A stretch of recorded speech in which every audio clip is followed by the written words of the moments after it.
Hello, my name is Michael, And I'm Zane. and today we are going to be talking to you about the great journey of bacon and orange juice through the digestive system.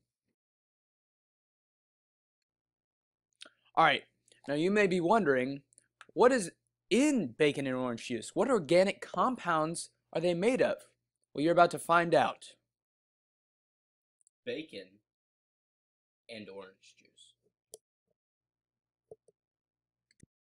Okay, so before we talk about what specifically is in just bacon and just orange juice, we're going to have to talk about what is in all foods. And so these are organic compounds we have here: carbohydrates, and then we have proteins and lipids. Okay, so now that we have all of these, we can go into a little more depth with what specifically make up our two foods, bacon and orange juice. Alright, now at this point you're probably wondering, what are these organic molecules made up of? Yes, please tell me. Alright, so lipids contain hydrogen, carbon, and oxygen. Carbohydrates, on the other hand, contain carbon, oxygen, and hydrogen. That's so weird. How is that so different? Proteins, on the other hand, contain oxygen, hydrogen, carbon, and nitrogen. The only one of the three to contain nitrogen. Okay, so here we have our basic molecular components of bacon and orange juice. So on the left side we have bacon, and we have protein, which is the shapes chained together, and lipids, which are the more blocky looking molecules. And so bacon is mostly fat, which is another word for lipids, but because of where bacon is taken in the body of the pig, where the meat is from. And then orange juice contains mostly carbohydrates, which we'll get into later about why there are so many carbohydrates in plants, but it's because orange juice came from, obviously, a plant. In our lab that we performed, we tested bacon and orange juice for different organic compounds. And as you see, this first test over here is the paper test, and there's a stain in the middle of this circle, and that shows that this is a positive test for lipids. Now over here, this is a test for proteins. This is with the Biuret reagent. Now a positive test should turn violet, but this has died down since the original test, and so this is a little bluish. But this was a positive test for proteins. Over here is a lipids test called Sudan 3. Now this should turn red when it comes in contact with lipids, and so this is a positive test for lipids with bacon. And down here, this is for orange juice. This is Benedict solution. Now this should turn from a range of colors, and it should go from yellow to orange to red. Now this turned dark orange. So this was a positive test for simple sugars in orange juice. Okay, so here we have a very familiar structure. This is the mouth, and this is where ingestion takes place. This is where food is put into the mouth, and where technically digestion is begun, because this is where the teeth, right here, begin mechanical digestion, which basically is just breaking down the food into smaller chunks and increasing the surface area so it's easier to swallow.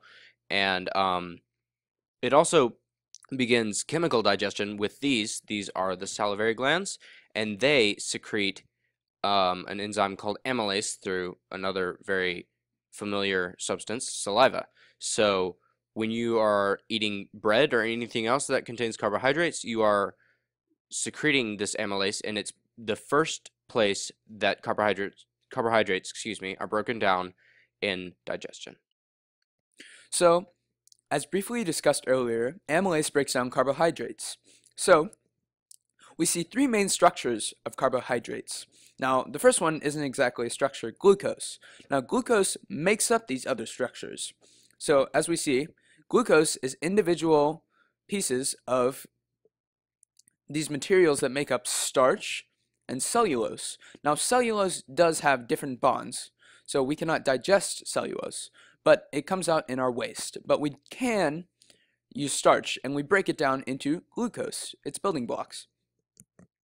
We use glucose for many different things, such as glycogen, which is for storage. Now, we use glycogen depending on our blood sugar levels. Alright, now this is just a brief overview of the entire digestive system.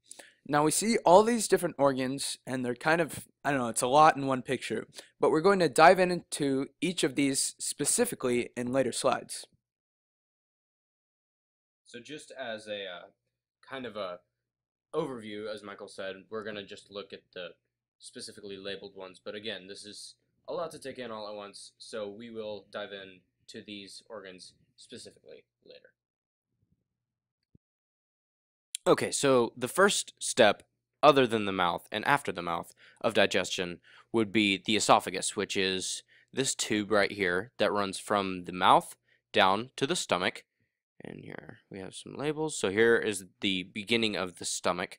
And so you can see how the mouth, if it begins up here, and it leads down through this tube into the stomach. So the esophagus is lined by involuntary smooth muscles, which involuntary just means that your brain does not consciously think or send signals all the time to make them work. They just work by themselves. So that's nice when you're swallowing something and you don't have to, like, think every single step of the way. Oh, I need to swallow, swallow, swallow, swallow.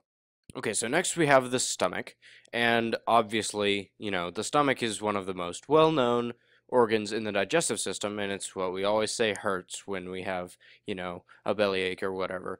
But really, this organ is mostly used for just breaking down proteins using pepsin, which is an enzyme, which enzymes we'll get into later.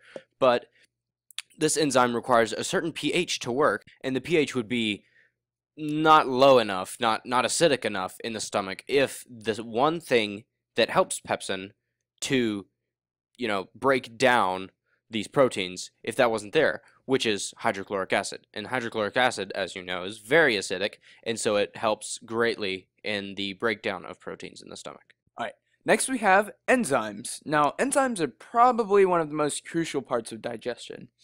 Now you see here, there are many different parts of enzymes for it to work, and you see these specific shapes fit right into this circular object.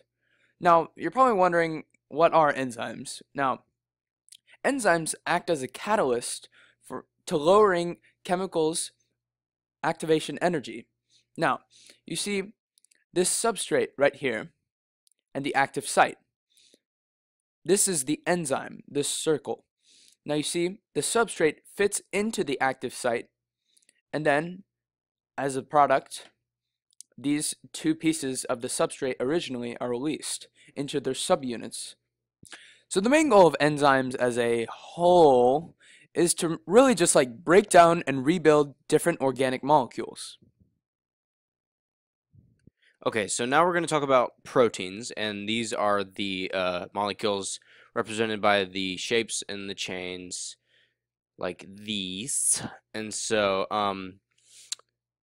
what these shapes represent individually are amino acids, like down here. When they're singular and they're not all chained up and attached together, they are just amino acids. And so these proteins can be many different things. They have many different functions in the body, and one of them is even proteins. Some proteins are enzymes. So if you ever see an enzyme, just know it is definitely a protein, but not all proteins are enzymes. Okay, so the small intestine. This is a huge, huge, huge part of the digestive system, because this is where everything is absorbed into the bloodstream through these structures called villi. And so yeah, here's the small intestine, that huge windy tube that is like in your midsection. So villi are these like finger-like protrusions that line the inside of the small intestine, and so that in itself increases the surface area for absorption of any molecules or liquids or whatever by a lot. But when you get these microvilli, which is the small hair-like fiber structures all over the villi, as you can suspect from the name, they're basically just much, much smaller villi, but they line the villi themselves, which increases the surface area for absorption even more, like crazy, crazy, crazy. This is tons of surface area, all contained in this. Even though it's a super long tube, it would be even more if it was all just smooth tube, it would be even longer than it is already. And that's why the tube is so long, just to have so much surface area for absorption.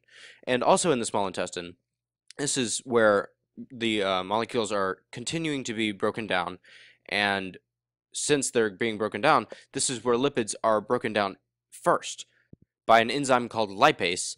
And also to help lipase, there's a liquid called bile. And bile, as I'm sure you've already heard of, bile helps to emulsify lipids, which basically just means to break them down into smaller chunks, so the lipase itself can break down the lipids into their molecular subunits much easier.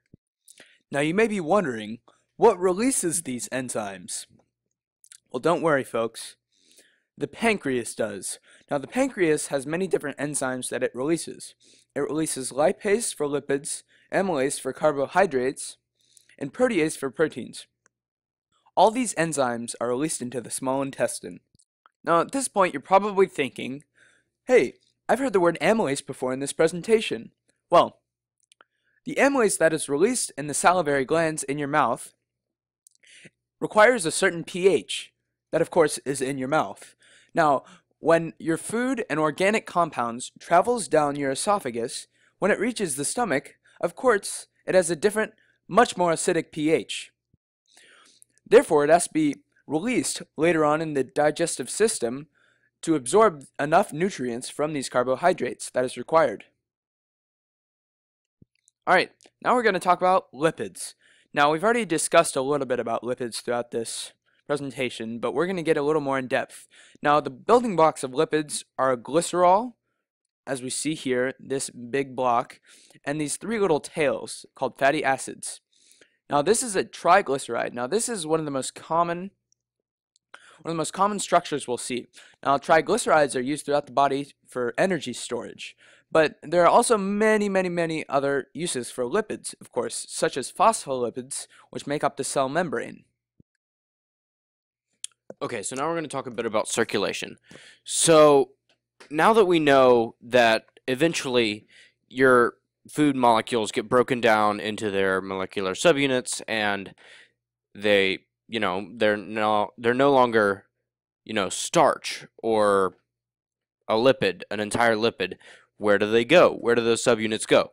Well, they go into the bloodstream. As you can see, they're carried around in the red blood cells here, and then they're just carried through the bloodstream to their respective cells, and that's where they're used for their respective purposes. Okay, so right here we have growth and storage.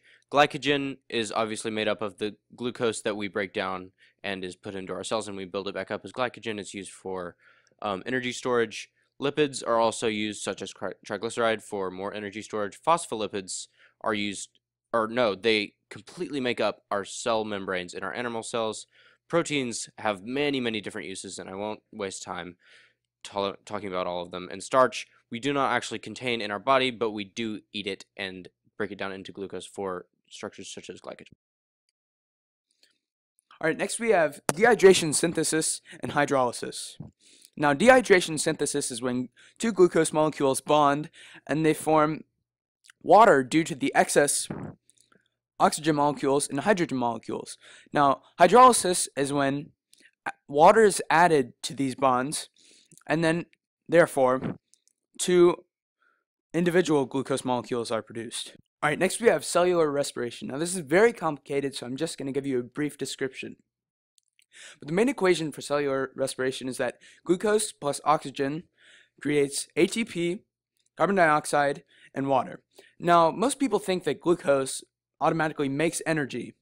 Now, but that's not necessarily true. It's mainly just the parts from glucose create or help in the making of energy as opposed to turning into energy. So here is the liver, and this is a pretty big part about digestive system because it produces bile, which, if you remember, emulsifies lipids, and also has many other purposes. Okay, so the large intestine forms and stores our feces until we can release it, and its main purpose is to drain and absorb water and electrolytes from our waste. Alright, the waste products of the digestive system are cellulose, because of course we can't break down cellulose, and water and carbon dioxide, which which are produced by cellular respiration. Alright, that's our video. I hope you learned a little bit. Thanks for watching.